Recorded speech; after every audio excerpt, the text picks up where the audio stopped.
الحمد لله رب العالمين والصلاة والسلام على سيد المرسلين وعلى آله وأصحابه أجمعين أما بعد قال الله تبارك وتعالى إنك لعلى خلق عظيم. جناب صدر مہمان خصوصی استاد محترم اور عزیز دوستو، آج کی اس قرآن کے فضا اور نورانی محفل میں میری تقریر کا عنوان ہے سیرت النبی صلی اللہ علیہ وسلم. حضرات، ابھی میں نے جو آیت پاک کی تلاوت کی ہے اس کا ترجمہ یہ ہے: بے شک آپ اعلیٰ اخلاق پر فائز ہے، اور کون سا بدنصیب انسان ہوگا جس کو آخری نبی صلی اللہ علیہ وسلم کی پاکیزہ زندگی معلوم نہ ہو، آپ کے اخلاق و کردار معلوم نہ ہو، آپ کی عادات و اطوار معلوم نہ ہو، آپ کی رحم دلی اور دریا دلی معلوم نہ ہو،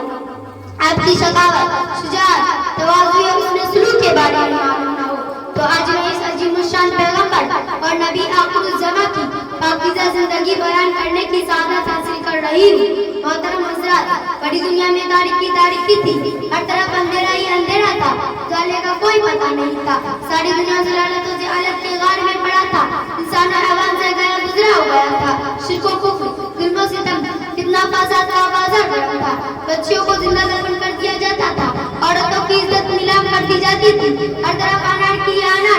جبر و تشدد کی جنگ و جدال کی قدر و قتال کی فضا تھی، جس میں ایک نیک انسان قدم اٹھ رہا تھا. ایسے پورا شوق دور میں تشریف لائے. محترم حضرات، آپ صلی اللہ علیہ وسلم کی عمر کے 40ویں سال قرآن نازل ہوا اور آپ کے سر پر نبوت کا تاج رکھا گیا. آپ کو پہلے ہی سے لوگ صادق و امین کا خطاب دے چکے تھے. اب نبوت مل جانے کے بعد آپ نے دعوت کا کام شروع کیا. توحید کی دعوت دی، اللہ کے سوا معبود نہ ہونے کی دعوت دی، ظلم و ستم سے دور رہنے اور شک و کفر سے بچنے، قتل و غارت گری اور ناحق مال لینے سے اجتناب کی دعوت دی.